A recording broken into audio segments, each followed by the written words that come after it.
Hello everyone, ang topic natin yun is about mag-solve tayo, no? KCL and KBL. Okay, so mag-solve tayo ng circuit problem. Gamitin natin yung KCL or yung Kirchhoff's current law at yung Kirchhoff's voltage law. Okay, so paano natin gagawin yun? Example tayo ng circuit.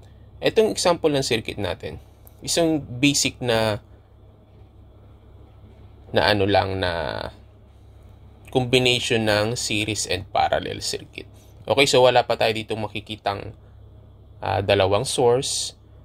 Okay, so dalawang current source. Okay, so yung mga current source, yung mga dalawang voltage source, something like that. Okay, so dito is simpleng combination lang ng series and parallel circuit. Okay, so dito kung ma-analyze mo, pwede mo siyang isolve na, no?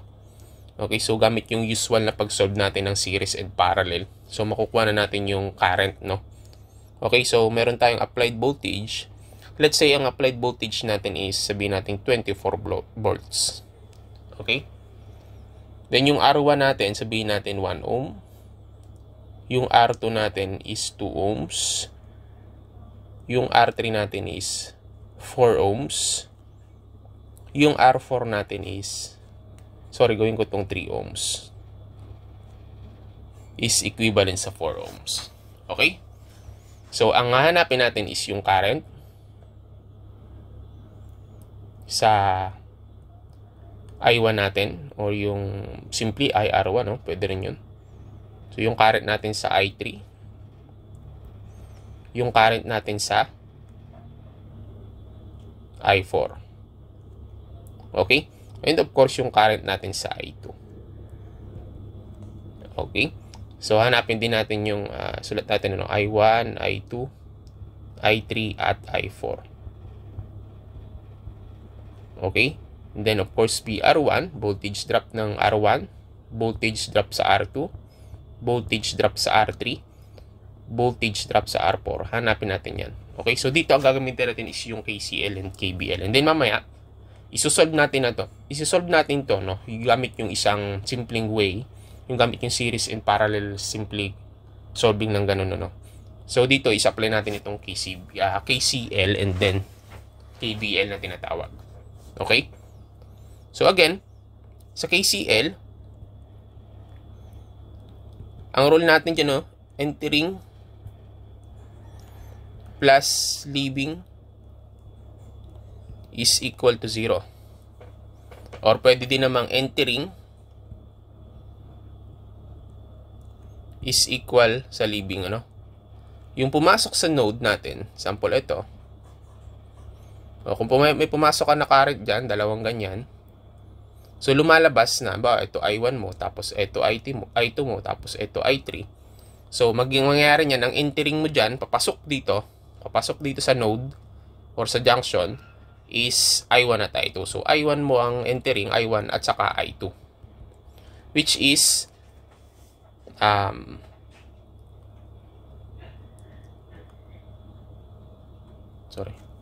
ayusin ko lang. I1 plus I2 is equal sa nag-leave. Okay, so nag-out. So ang leaving mo dito ngayon sa node is I3. Okay? Now, pwede ding sabihin mong I2 plus I1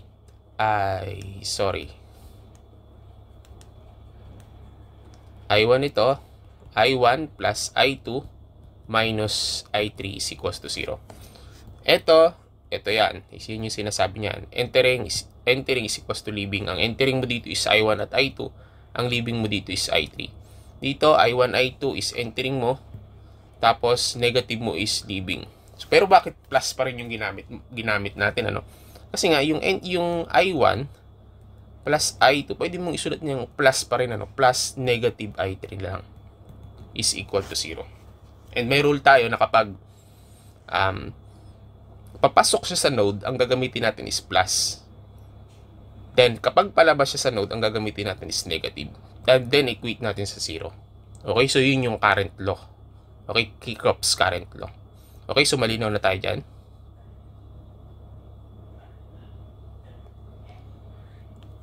Okay, so dito sa equation natin, ang gamitin nating direction is pag ganon.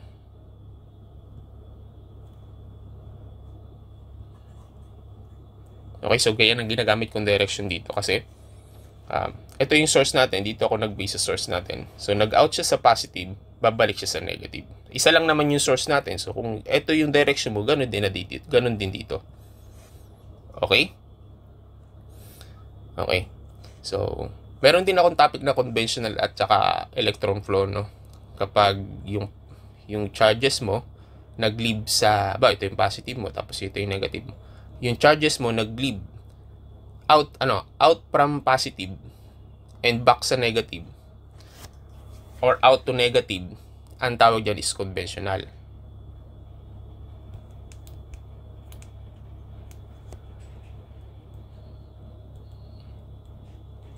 Kapag naman ito yung source mo, pag balik sa negative ka nag-start, negative to positive, so electron flow ang tawag doon. Okay? So dito ang ginagamit ko is conventional. Okay? So dito kung mapapansin nyo, yung arrow natin is pa ganun, no? Tapos itong isa pa ganun. Which is sumunod tayo dito sa flow ng conventional natin. Okay? So ito is pa ganun. So ngayon, ilan ang entering? Ito yung node natin. Ito, lagyan ko na rin to, no?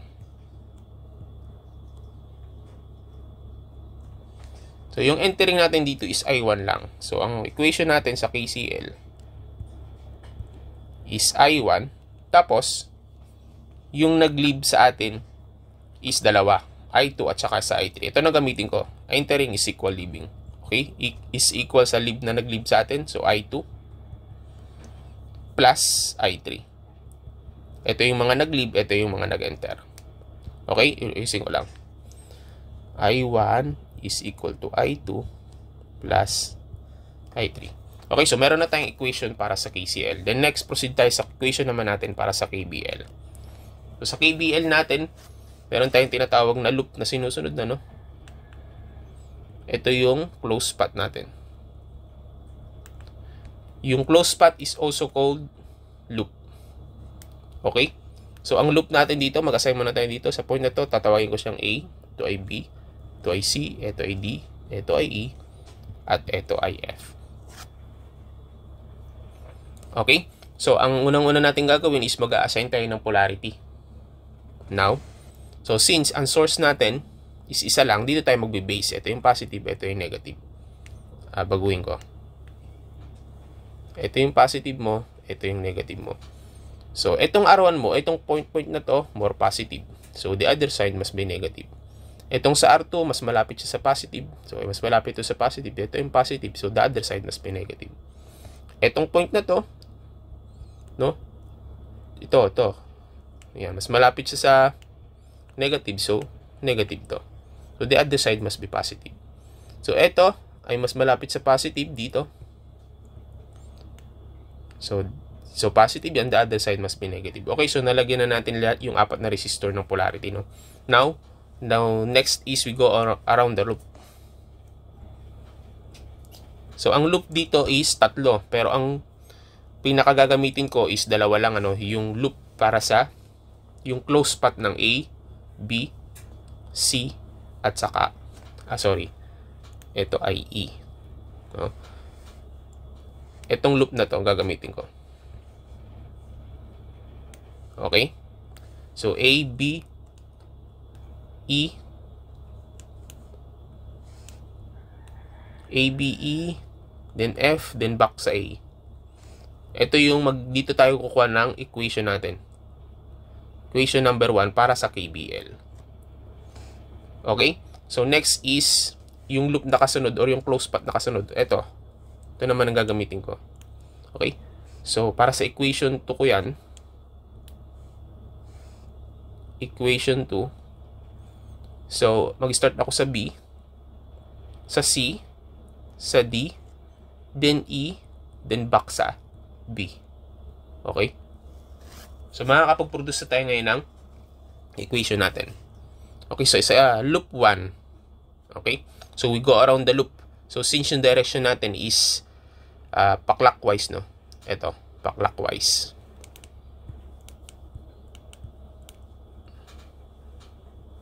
Mag-start tayo sa A.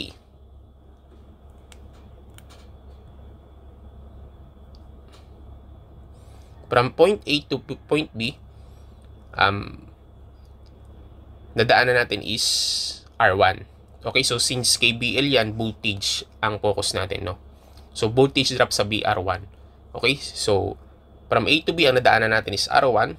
So, BR1. So, ang una nating nadaanan is positive. So, ilalagay natin is positive. Okay, so meron din akong topic nito, ano? Kung paano, ano ibig sabihin ng KBL, ano, yung rule or yung law. Okay, so BR1. So, plus BR1. So, next, from B2 to E, nadaanan ko yung BR2 or yung voltage drop sa resistor number 2. So, ang una ko nadaanan is positive. So, positive, no? Positive BR2. So, pagdating dito, E to F, wala. So, as is lang, wala tayo ilalagay. Then, from F back to A, daanan ko is yung voltage source. So, ang una ko nadaanan is negative. So, negative ang lalagay ko. Negative voltage source. Ngayon, wala na, no? Back to A na tayo. So, equate na natin sa 0. So, meron na tayong equation number 1 para sa ating KBL. Okay? So, next is, punta na tayo sa equation number 2 natin. Sa kasunod na loop. Okay? So, start ako sa B. Papunta sa C, nadaanan ko is yung R3 na resistor. Okay? So, since voltage drop ang pinag-uusapan, so BR3. So, nadaanan ko yung positive. Una kong ilalagay is positive, no? Positive BR3. So, next is, from C to D, nadaanan ko is R4. Nadaanan kong una is positive. So, plus BR4. Okay? So, next is D to E, wala. So, wala tayo ilalagay dyan. So, from E, back sa B na tayo. Nadaanan ko is R2. So, ang ilalagay ko BR2. Pero ang una ko nadaanan is negative. So, negative ilalagay ko. Negative BR2 is equal to 0. Okay? So, meron na tayong equation. Meron na tayong equation. So, pag combine natin yan, and masosolve na natin yung I1, I2, and then I3, and then yung the rest na voltage drop. Okay? So, ang una natin gagawin is, sa KBL ng equation 1, BR1 plus BR2 minus BA is equal to 0. Now, ang formula natin is B is equal to I times R sa Ohm's law. So, ngayon, papalitan natin yung B ng I times R. So, magiging siyang I times R1. Okay, lagay natin is I1.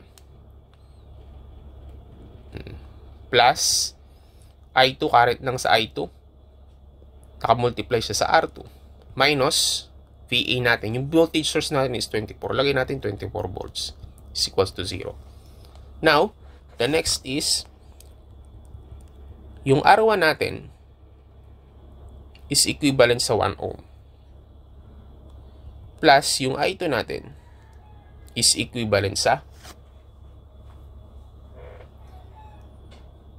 2 ohms. Minus 24 volts is equal to 0. Okay? So, next is, punta na tayo sa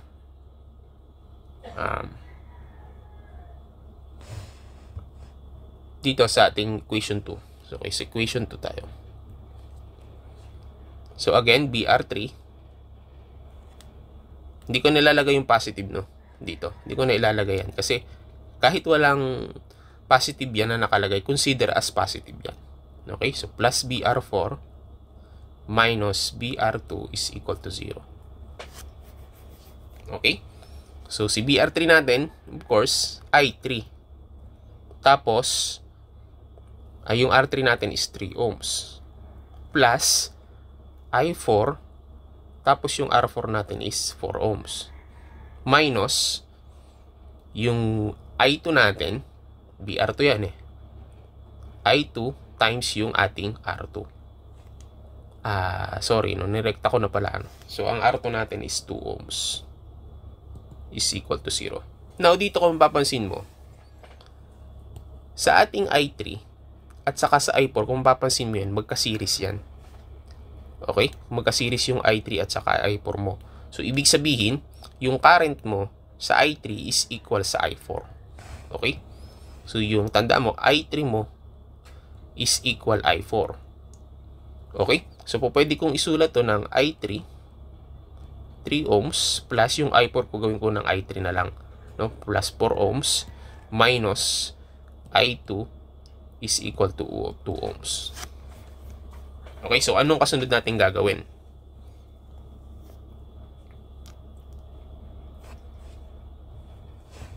Okay. So, ang gagawin mo is dito, pwedeng, dito sa equation na to, balik tayo dito, no? Ito kasi, since pareho silang I3, no? Pwede mo siyang ilabas, yung I3. I3 is equal to 3 ohms plus 4 ohms minus I2, 2 ohms. Okay? Tapos, itong I1 mo, pwede mo siyang palitan ng I2 plus I3. Okay, di ba? Kasi I1 mo is equals to I2 plus I3. I2 plus I3. Tapos, 1 ohm plus I2, 2 ohms minus 24 volts is equal to 0. Now, i-distribute natin yung 1 ohm dito, tsaka dito, no? So, may siyang I2 times 1 ohm plus I3 times 1 ohm plus I2 times 2 ohms minus 24 volts is equal to 0. Ngayon, pagsamahin natin yung pareho, I2 at saka itong I2 na to.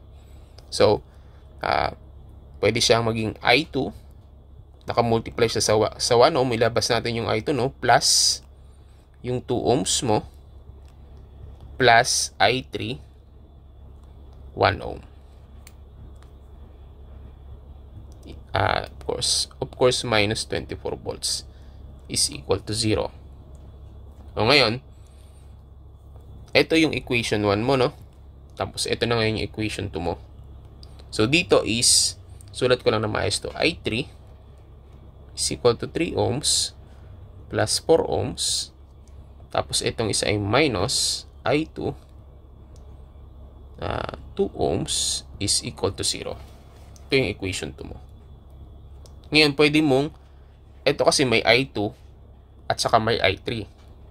Ito, may I2 at saka may I3. So, pwede mo silang i-add pareho. So, paano? So, yung tinatawag na simultaneous equation, no? So, ito, simplify natin, ano? So, I2 na siya. 1 plus 2 is 3 ohms. Plus, I3, 1 ohm. Minus 24 volts is equal to 0. Tapos ito, pagsamahin ko din I3,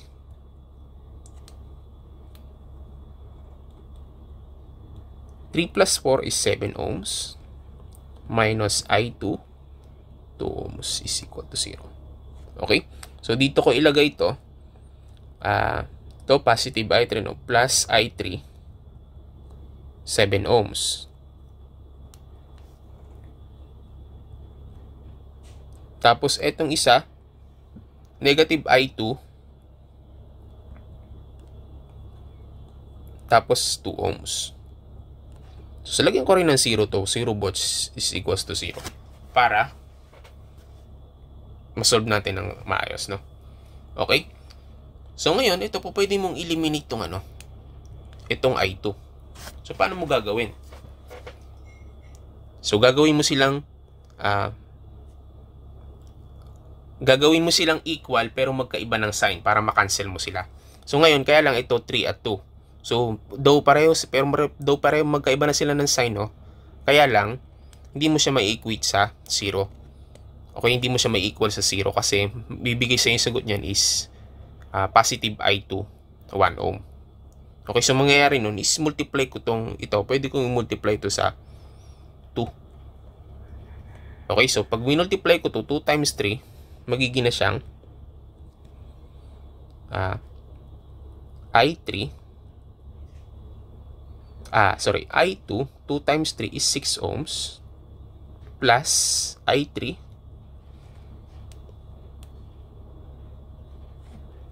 1 ohm times 2 is 2 ohms. Tapos yung isa is 24 times 2. So 24 plus 24 yan. So 48 volts is equal to 0. Now, etong isa, imumultiply ko din sa 3 naman. Kasi para maging 6 to pag minultiply ko, no? So, magiging siyang I2. 3 times 2 is 6 ohms. Plus I3. 7 times 3 is 21 ohms. And of course, plus 0 volts is equal to 0. Ngayon ito makakancel na kasi magiging na siyang I26 minus I26 is 0 na yan. Okay? So, 0 ohm na lang yan. So, huwag na natin ilagay, no? Ito is magiging siyang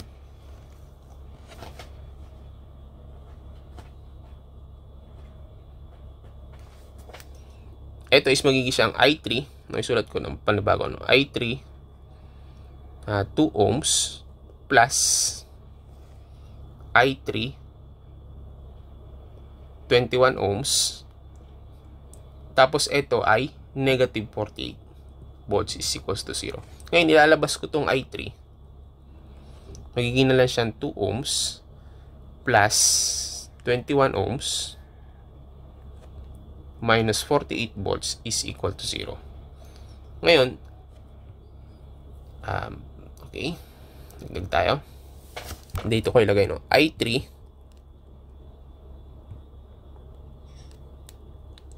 so 2 plus 21 is equivalent to 23. Tapos minus 48 volts is equal to 0. Ngayon, I3 23 ohms, lipat ko yung 48 sa kabila, so magiging siyang 48 volts. Then di-divide ko to both sides sa 23 ohms. Cancel. So magiging siyang I3 mo is equivalent to 48 volts over 23 ohms. So ngayon, ang I3 mo is 2.086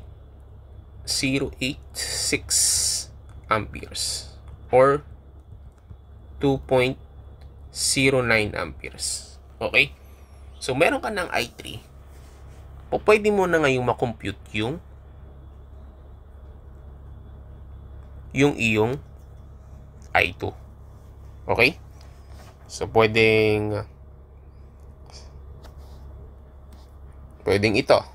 Okay? So, pwede ding ito. So, itry natin pareho. Kung pareho nang ilalabas, no?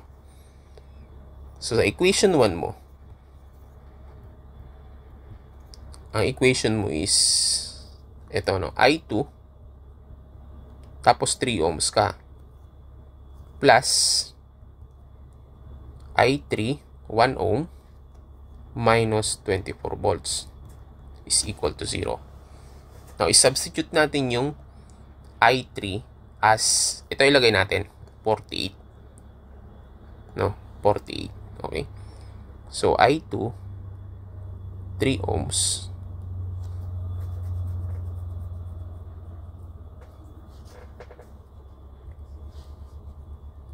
Tapos, yung I3 natin is 48 over 23.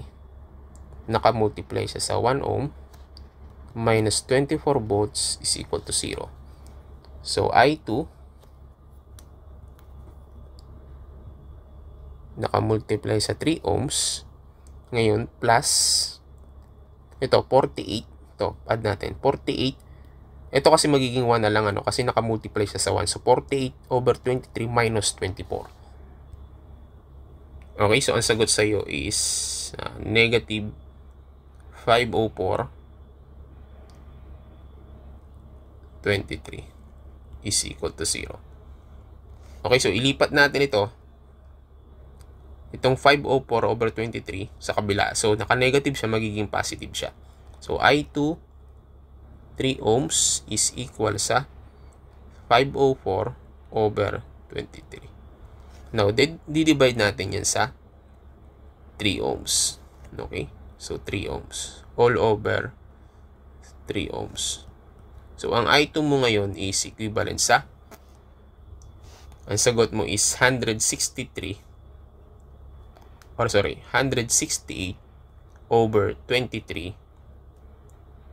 amperes. Okay, so ang decimal niyan is equivalent sa 7.304 or 7.30 amperes. Okay, so may I2 ka na, may I3 ka na. So, makakompute mo na ngayon yung I1 mo. Kasi ang I1 mo is equals to I2 plus I3. Okay? I1 mo is equal to I2 plus I3. Okay, so bago yun, meron pa pala tayo isa. Ito gamitin naman natin I3, 7 ohms.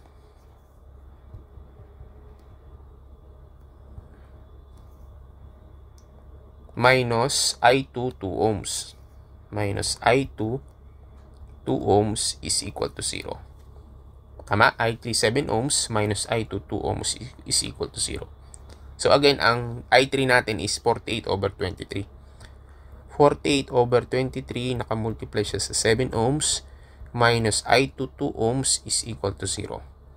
Okay, so magiging siyang negative I2, 2 ohms. Ilipat na natin ito sa kabila. So magiging siyang negative 48/23. Nakamultiply siya sa 7 ohms.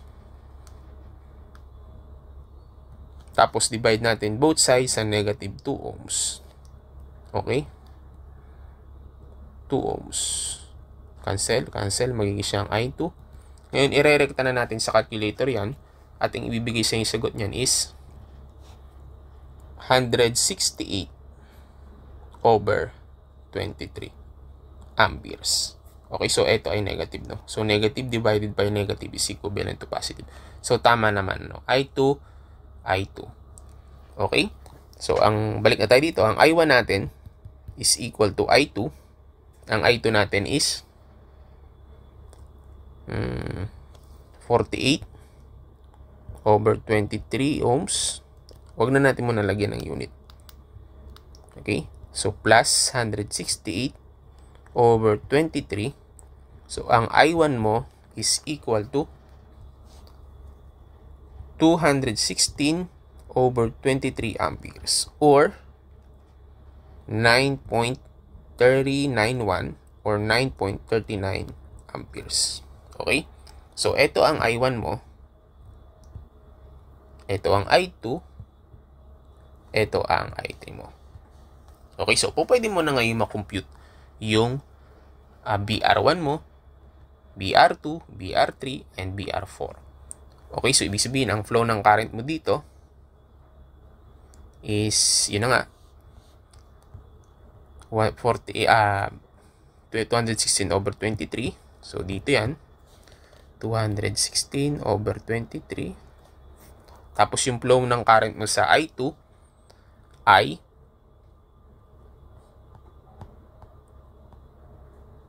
168/23.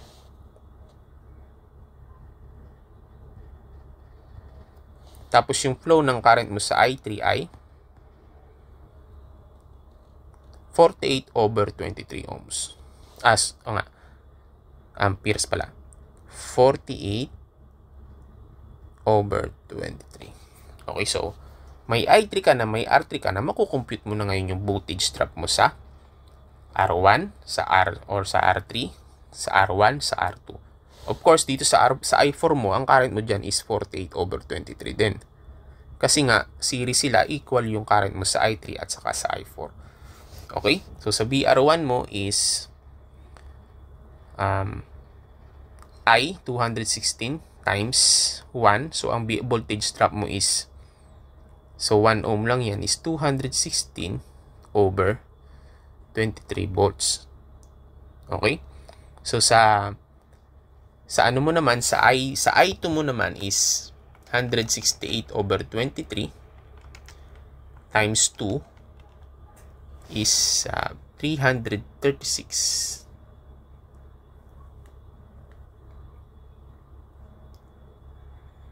over 23 volts. And yung sa I3 mo is 48 over 23 times 3, 144 over 23 volts. Yung isa is magkaiba yan, ano? Sa current lang sila magkagaya, no? Magkapareho.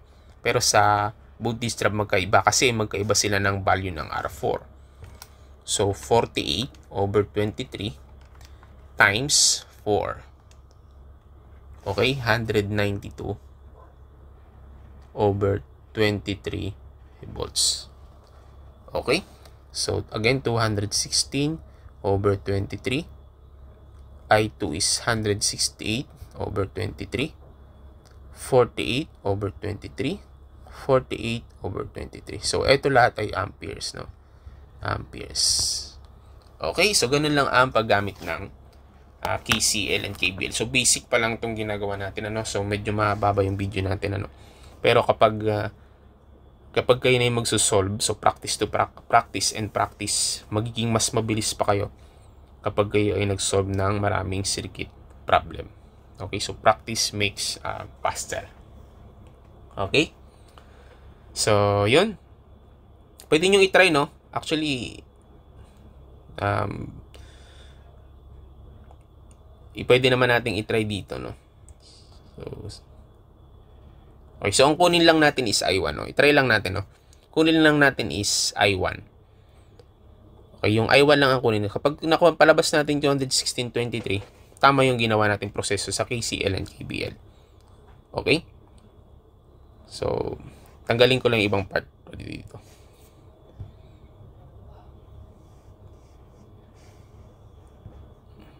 Okay. Ito, tanggalin ko lang to. So, bilisan ko lang, no? Yung R3, R4 natin, ang total resistance natin dito is R3, R4. RT natin is R3 at R4 ay magka-series. So, R3 plus R4. Okay? Now, nakaparallel siya sa R2. So, nakaparallel siya sa R2. Plus R4 plus R2. Okay? Ito is sa parallel. Sa ano muna? R2 parallel sa R3, 4. Okay? So, ang sagot nyo is 14 over 9 ohms. Tapos, the rest is magka-series na ito. Itong mangyayari nitong 14 over 9 mo or R2 parallel sa R3, 4, naka-series na siya kay R1. So, magiging plus 1 na lang yan. Ano? 14, yung total resistance natin is 14 over 9 plus 1 ohm. Okay, so ang sagot niyan is 23 over 9 ohms. Ito na yung total resistance natin. So, ang total current natin is, total current times is equal to voltage total over yung total resistance. So, voltage total natin is 24 volts over yung total resistance natin is 23 over 9. Okay? So, take the reciprocal 24 times 9 over 23. Okay, so IT natin is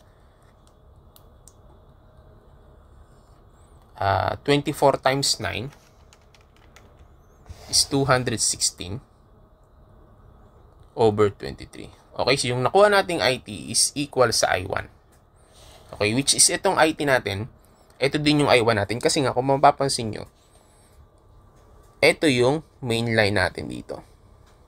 Yung IT natin dyan. Yun yung main line natin. Kasi simpleng ano lang to eh. Itong circuit natin na example is simply tawag dito, simply combination lang ng series and parallel na ginamitan natin ng KCL and KBL. Okay? So, tama naman, 216 yung lumabas, 216 over 23, tapos 216 yung lumabas dito, 216 and over 23. Okay, so yun yung I1 mo. Okay? So, ngayon, i-divide mo siya dito sa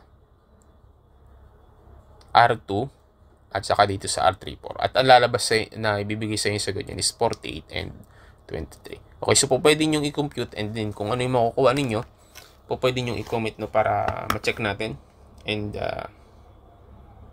may tama natin kung meron akong na-miss na part. Okay? So yun, again, kung meron kayong hindi naiintindihan, meron kayong gustong itanong, po pwede nyo i-comment sa ating pinaka-comment box. And I'm sorry na medyo napahaba yung video natin, so marami akong sinabi, dinagdak, no? Okay? So, again, kung meron akong na-miss na part, so pwede nyo pa rin i-comment sa ating comment section, and para ma-check natin kung ano yung na-miss, and then para may tama natin kung ano yung dapat na itama. Okay? So,